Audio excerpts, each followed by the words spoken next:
எல்லாருக்கும் நமஸ்காரம். இன்னைக்கு பதிவு 102, திருக்கோளூர் பெண் பிள்ளை ரகசியம் 20ல் 8வது பாகம், ஹரிச்சந்திரன் கதை. ஹரிச்சந்திரன் கதையில இது 2. இந்த ஒன்று தான் அவ்வளோ பெருசாக இருக்கும், இதுக்கு மேலே இருக்காது. பட் விஸ்வாமித்திரர் சொல்லும்போது இந்த முக்கியமான நிகழ்வுகள் மட்டும்தான் நான் சொல்கிறேன், எல்லாத்தையும் சொல்லலை. விஸ்வாமித்திரர் வந்து இன்னும் எத்தனையோ ஒரு பெண்ணை குரங்காக்கினார், அது மாதிரி ஒரு குரங்க பொண்ணாக்கினார், அதுவும் குரங்காக்கினார், குரங்க பொண்ணாக்கினார், ரெண்டையுமே பண்ணார். அவரோட தவ வலிமையில அதான் அந்த ராஜாவோட அந்த குணங்கள் அப்பப்போ உள்ள வரும் அவர் மனசுல. சிறந்த ஒரு ஒரு சிறந்த ஒரு ரிஷியா இருந்தா கூட அவருடைய மரபணுவில் இருக்கிற அந்த ராஜ குணம் அப்பப்போ வரும். இந்த மாதிரி போட்டி கீட்டி, அதாவது இந்த போட்டி கூப்பிடுறது, போட்டியில ஜெயிக்கணும்னு நினைக்கிறது. வசிஷ்டர் அடியோட ஆகல. அந்த வசிஷ்டர் ரத்தினி பசு கொடுக்கலன்றதுல இருந்து ஆரம்பிச்ச அந்த துவேஷம் கடைசி வரைக்கும் காப்பாத்துறாரு விஸ்வாமித்திரர். அது அப்படியே இருக்கட்டும். அதனால இது வந்து ஒரு 2-3 கதை இது வரைக்கும். இது 3 தான். இது ஒண்ணு. அடுத்தது வந்து துஷ்யந்தன் கதை ஒண்ணு இருக்கு, சகுந்தலா துஷ்யந்தன் கதை. இது முடிஞ்சதுன்னா உங்களுக்கு அதுக்கு மேல இவரது முடிஞ்சிடும். இந்த ஹரிச்சந்திரன் கதை வந்து நம்ம முக்கியமா எல்லாரும் தெரிஞ்சுக்க வேண்டியது. டீப்பா எல்லாருக்கும் தெரியாது. ஹரிச்சந்திரன்றது சாதாரண தெரியாது. அதனாலதான் இதை இவ்வளவு விளக்கமா சொல்றேன். ஹரிச்சந்திரன் வந்து சூரிய குலத்தோல 28வது அரசன். அவன் அரசாளும் போது அவன் சந்திரமதியை கல்யாணம் பண்ணிக்கிறதுக்கு எப்பெல்லாம் சுயம்பரம் தான். சுயம்பரத்துக்கு போகும்போது ஒரு காளிகோவில் இருந்து சேவிச்சானான். காளிகோவில் இருந்து சேவிச்சோட ஹரிச்சந்திரன் பின்னதான் வாயுமே இல்லையா, பொய் சொல்லாதவன் இல்லையா, பொய் சொல்லாத ஒரு அரசன் பூலோகத்துல. காளிக்கு தெரியல, ஹரிச்சந்திரன் என்னோட இடத்த தேடி வந்து என்ன சேவிக்கிறான்ட்டு அங்க இருந்த கல் தேரை பொன் தேரா மாத்தி, கல் தேரை வந்து பொன் தேரா மாத்தணும்னா அதுக்கு எத்தனை கிலோ தங்கம் ஆயிருக்கும். அதுக்கு கல் தேரை அப்படியே பொன் தேரா மாத்தி அதை இவகிட்ட கொடுத்து, இந்த தேரை நீ வச்சுக்கோன்னு கொடுத்து அனுப்பிடுறா. அந்த தேர்ல தான் அவன் வந்து சுயம்பரத்துக்கே வரான். அதனால ஹரிச்சந்திரனோட உண்மை வந்து அவ்வளவு பெரிய விஷயம். எந்த நேரத்திலையும் நேர்மையும் வாய்மையும் கைவிடாதவன். காந்தியடிகளே சொல்லியிருக்கா, அவருடைய கதையில வந்து ஹரிச்சந்திரனோட கதையால தான் அவர் ரொம்ப ஈர்க்கப்பட்டாரணும். அதே மாதிரி ஹரிச்சந்திரன் கதையால தான் அவர் வந்து உண்மையை பேசணும், விடாப்புடியான உறுதியான தன்மையும் உண்மையை வந்து விடாம கரெக்டா நேர்மையா பண்ணணும் அப்படின்னு. அதனால்தான் அவர் மனசுல சத்தியாகிரக வழிமுறை அது இதெல்லாம் மனசுல உருவானதா சொல்லியிருக்காரு. இல்லாட்டா நானும் சாதாரண மனுஷன் அந்த ஹரிச்சந்திரன் கதையை படிச்சப்பதான் எனக்கு அந்த மனசுல அந்த உத்வேகமே உண்டாச்சு. சாத்வீகமான முறையிலேயே ஜெயிக்க முடியும், பண்ண முடியும்ன்றது அப்படின்றது அவரோட சுயசரிதையிலே எழுதியிருக்காரு. சத்திய சோதனையில படிச்சுக்கினா இருக்கும். அது ஹரிச்சந்திரன் கதையால அவர் எவ்வளவு மாறினான்றது. அந்த மாதிரி இது எப்படியா இருக்க, விஸ்வாமித்திரர் என்ன பண்ணார், ஒரு தடவை இந்திரனோட சபையில விஸ்வாமித்திரர் வசிஷ்டர் எல்லாரும் போயிருக்கா. அங்க ஒரு அப்பப்ப இந்த இது நடக்கும், நாட்டியம். இவங்களையெல்லாம் மகிழ்விக்கிறதுக்காக அப்சரஸ்லாம் நாட்டியம் ஆடுவாங்க. ரிஷிகளை எல்லாம் கூப்பிடுவாங்க கெஸ்ட் மாதிரி. இப்ப கூப்பிடுறாங்க இல்லையா, அதே மாதிரிதான் அப்பயும் இருந்திருக்காருல்ல, கெஸ்ட் மாதிரி கூப்பிடுவாங்க. போயிருக்காரு விஸ்வாமித்திரரும் போயிருக்கார், வசிஷ்டரும் போயிருக்காரு. அங்க போயிருக்கப்ப என்ன பண்றாரு, அப்ப வந்து இந்திரன்கிட்ட கேட்பார், இந்த விஸ்வாமித்திரர் எனக்கு வந்து பிரம்ம ரிஷின்ற பட்டம் வேணும் அப்படின்னு. நான் அதான் சபதம் பண்ணிட்டேன் இல்லையா, நான் பிரம்ம ரிஷி ஆவேன்னு இவர்கிட்ட பட்டார், வசிஷ்டர்கிட்ட. வசிஷ்டர் சொல்றாரு இல்லையா, நீ பிரம்ம ரிஷியே கிடையாது, ராஜ ரிஷி தான். அப்பப்போ வசிஷ்டர் இதை சொல்லுவார் அவர்கிட்ட, நீ பிரம்ம ரிஷி, நீ ராஜ ரிஷி, நீ பிரம்ம ரிஷியே கிடையாது, நீ எப்படியாவது பிரம்ம ரிஷி ஆகி காட்டணும். அதாவது பிரம்ம ரிஷி ஆகணும்ன்றது என்ன இருக்கிறதுன்றது வேற, பிரம்ம ரிஷியாகி வசிஷ்டர் காட்டணும், அதுதான் அவருக்கு மனசுல கடைசி வரைக்கும் இருந்தது. அதனால அது ஒரு காரணம், அவர் கிடைக்காம போனது காரணமே அவரோட அந்த வைராக்கியமும் வீரமும் அந்த கொடுஞ்செயல்கள் வந்து அதுக்கெல்லாம் பயப்படாத ஒரு தன்மையும், எந்த இடத்துலையும் தலை குனியாத ஒரு தன்மை, பணிவே இல்லாத ஒரு முனிவர்னா அது விஸ்வாமித்திரர் தான். பணிவுங்கிறத இல்லாத ஒரு முனிவர், முனிவர்லயே பணிவு இல்லாத ஒரு முனிவர்னா விஸ்வாமித்திரர் தான். அது வேற எந்த முனிவர்களுக்கும் பணிவு இல்லாம இல்லை. எல்லா முனிவர்களும் யாரையும் வணங்க மாட்டார், குனிஞ்சே பார்க்க மாட்டாராம். யாரையும் குனிஞ்சு யார்கிட்டையும் வரும்போது வரவேற்கிறது கூட குனிஞ்சு வரவேற்கவே மாட்டாராம். எப்படியாப்பட்ட ரிஷிகள் என்ன தெய்வமே வந்தா கூட சரி, அந்த நிமிந்த அதெல்லாம் ராஜாவோட அந்த மரபணு செய்யற வேலை. அப்ப இந்திரன் சபையில வந்து கேட்கிறா, ஹரிச்சந்திரன் வெள்ளா இருக்கா இருக்கும்போது நான் பிரம்ம ரிஷி ஆகணும்னு இந்திரன்கிட்ட கேட்கிறார். இந்திரன்கிட்ட கேட்கும்போது இது வந்து என் கையில இல்ல, நீங்க பிரம்மா கிட்ட தான் கேட்கணும்ன்ற. பிரம்மா கிட்ட கேட்கிறார். பிரம்மா கிட்ட போய் கேட்கிறார். பிரம்மா கிட்ட கேட்கும்போது என்ன சொல்ற, பிரம்மா வந்து நீ என்னைக்கு உன்னை விட சின்னவன் காலில் விழுந்து, உன்னை விட சின்னவனை நீ என்னைக்கு காலில் விழுந்து சேவிக்கிறியோ அன்னைக்குதான் நீ பிரம்ம ரிஷி ஆக முடியும் அப்படின்னு பிரம்மா சொல்லிடுறாரு. உடனே பிரம்மா கிட்டே மறைச்சிக்கிறார். இவன் அது அவரோட இதுவே குணமே அதான். அப்பப்ப இவருக்கோட இந்த இந்த குணம், இந்த ராஜாவோட வெறி குணம் வந்துடும். உடனே பிரம்மா கிட்ட பார்த்து, நீ எங்க என்ன, நான் வந்து என்னுடைய தவப்பயனாலேயே பிரம்ம ரிஷியாகி காட்டுறேன் பாரு அப்படின்னு பிரம்மா கிட்ட சொல்லிட்டு வந்துடுறாரு. வந்த உடனே இந்த சந்திரன் சபையில வசிஷ்டர் சொன்னார் இல்லையா, ஒன்னால அதெல்லாம் பண்ண முடியாது. ஒண்ணு இல்ல, பூமியில ஹரிச்சந்திரன் ஒரு ராஜா இருக்கான். ஹரிச்சந்திரன் ஒரு ராஜா அருமையான ஆட்சி புரிஞ்சுன்னு வருவான். அவனுக்கு கிடைச்சாலும் கிடைக்கும் இந்த பிரம்ம ரிஷி பட்டம், உனக்கு கிடைக்காதுன்ற.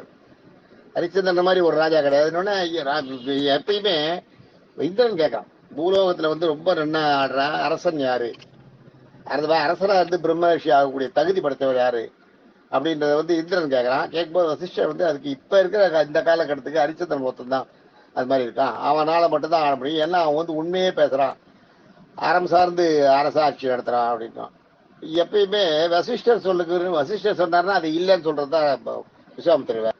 என்ன பண்றாரு, அதெல்லாம் இல்லை, ராஜாவா இருக்கிறவங்க வந்து அந்த இதெல்லாம் அறம் சார்ந்து அரசாட்சியெல்லாம் நடத்த முடியாது, பொய் சொல்றதுமோ ராஜதந்திரமும் உழவு வச்சு பார்த்து தெரிஞ்சுக்கிறது இதெல்லாம் வந்து ராஜாக்களுக்கே உரித்தானது. அது எப்படி அந்த மாதிரிலாம் பண்ண முடியும், அந்த மாதிரிலாம் ஒரு ராஜாவெல்லாம் இருக்க முடியாது அப்படின்னா. சொல்றாரு அதெல்லாம் இல்லை, பூலோகத்துல இருக்கான் இந்த ஹரிச்சந்திரன் இருக்கான், அவனோட எல்லாம் உயர்ந்தவனா எவனையும் நீ பார்க்க முடியாதுன்னு. உடனே அப்படியா, அவனோட ஹரிச்சந்திரனோட சத்திய நெறி தவறாதவனா, அவன் நெறிதி அவரை வச்சு காட்டுறேன் இருப்பாரு, இல்லை அவருக்குன்னு ஒரு சூழ்நிலை வரும்போது தன்னால மாறிதான் ஆகணும், அவன் ராஜா இருக்கான்ல நான் பண்ணி காட்டுறேன் பண்ணிட்டு அவர்கிட்ட சபதம் போட்டு வந்துடுறார். அங்க விஸ்வாமித்திரருக்கும் வசிஷ்டருக்கும் ஏற்பட்ட சபதம் ஹரிச்சந்திரனுக்கு வேணையா வந்து சேர்றது.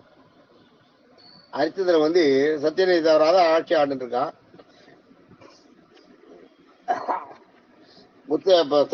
விஸ்வாமித்திரர் சொல்றதே அதான், அரசனால சத்தியத்தை முழுசுமா கடைபிடிக்க முடியாதுன்றது.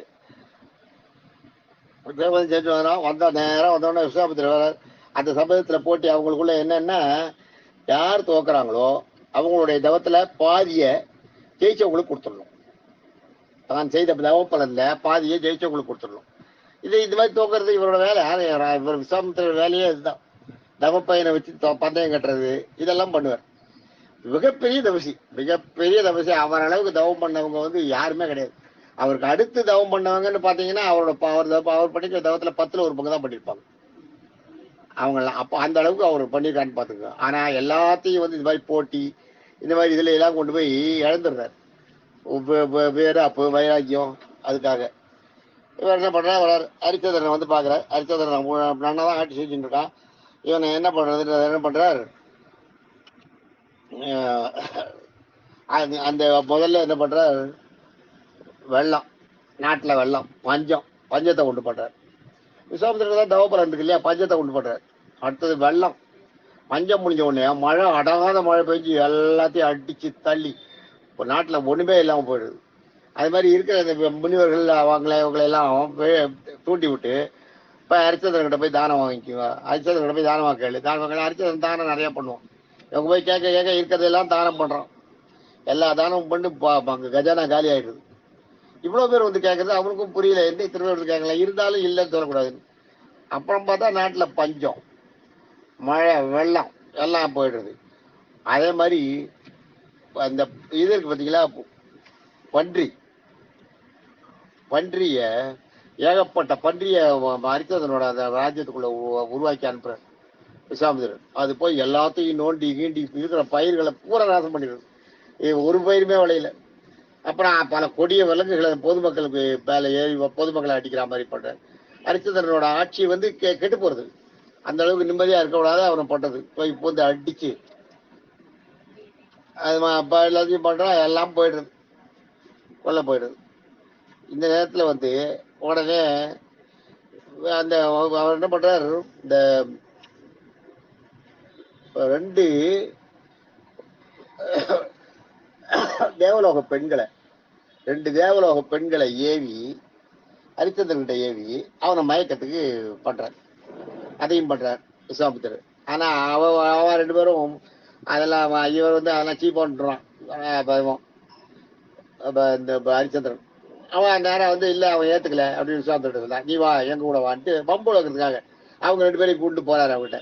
நீ பண்ணிக்கணும் இவங்க இங்க வந்து டான்ஸ் ஆனாங்க இல்லையா, அந்த பெண்களோட இதை நீ மாத்த முடியாது, அது நான் இல்லை முனிவர்ன்றதுனால பயப்படுறான் இது ஹரிச்சந்திரன். நான் அவங்கள கல்யாணம் பண்ணிக்க மாட்டேன் அப்படின்னு சொல்றான். கல்யாணம் பண்ணிக்க மாட்டேன்னா அவதுக்கு ஈடா நான் கேட்கறத நீ கொடுக்கணும். கல்யாணம் பண்ணி கேட்டதை மட்டும் சொல்லாதீங்க, வேற என்ன கேட்டாலும் கொடுக்குறேன். அப்படியா, சரி, என்ன வேணாலும் கொடுப்பல, உன்னுடைய உனக்குன்னு சொந்தமா இருக்கிற எல்லாத்தையும் எனக்கு கொடுன்ற. எல்லாத்தையும் கொடுத்துரும், எல்லாத்தையும் கொடுத்துரும், எல்லாத்தையும் வாங்கிக்கிற. அப்பதான் அந்த தோஷம் போகும். அந்த எல்லாத்தையும் அந்த நாட்டுக்கு அந்த பொண்ணுங்களை அரசியாக்கி அந்த 2 பொண்களையும் அவனோட சொத்து சுகம் எல்லாத்தையும் அவங்ககிட்ட கொடுத்துட்டு இவன் வெறும் ஓட்டாண்டி ஆக்கி விட்டுறாரு. ஒரு நிமிஷமா அப்படியே ஓட்டாண்டி ஆயிடுறான். அந்த நேரத்தில் என்ன பண்றாரு, சுக்கிரன்னு ஒரு முனிவர். அவர் என்னன்னா, அவர் யாகசாலை கட்டுறதுக்காக அவருக்கு யாரோ கொடுத்த கொஞ்சம் தானம் கொடுத்தா, அந்த பிச்சை எடுத்து தானம் பண்ண அந்த கதையெல்லாம் கொஞ்சம் கொஞ்சமா பொருளை சேர்த்து ஹரிச்சந்திரன்கிட்ட கொடுத்து வச்சிருக்காரு. கொஞ்ச நாள் பொறுத்து நான் வரேன், இன்னும் கொஞ்சம் சேர்த்துன்னு வரேன், எனக்கு யாகசாலை கட்டும்போது நீ இந்த பணத்தை கொடுக்கணும், மேலே நீயும் உதவி பண்ணுன்றார். இவர் எவ்வளோ சொல்ற, இவர் சொல்றாரு, நான் யாகசாலை நான் உங்களுக்கு பண்ணித்தரேன், நீங்க அதெல்லாம் பிச்சையெல்லாம் எடுக்க வேண்டாம். ஹரிச்சந்திரன் சொல்றாரு, இல்ல அதுல வந்து என்னோட யாகசாலையை அமைக்கும் போது என்னுடைய பங்குன்றது இருக்கணும், அரசன் செய்யறது உதவியா தான் இருக்கணும் அப்படின்னு சொல்ற.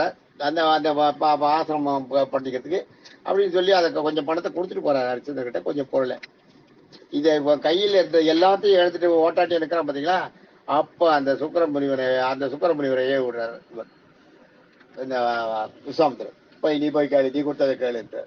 அவன் வந்து ஹரிச்சந்திரன் ஓட்டாண்டியா நிற்கிறான். அவங்ககிட்ட வந்து நான் கொடுத்த பொருளை கொடுங்க கேட்கிறாரு. அவனுக்கு என்ன பண்றதுன்னே புரியல.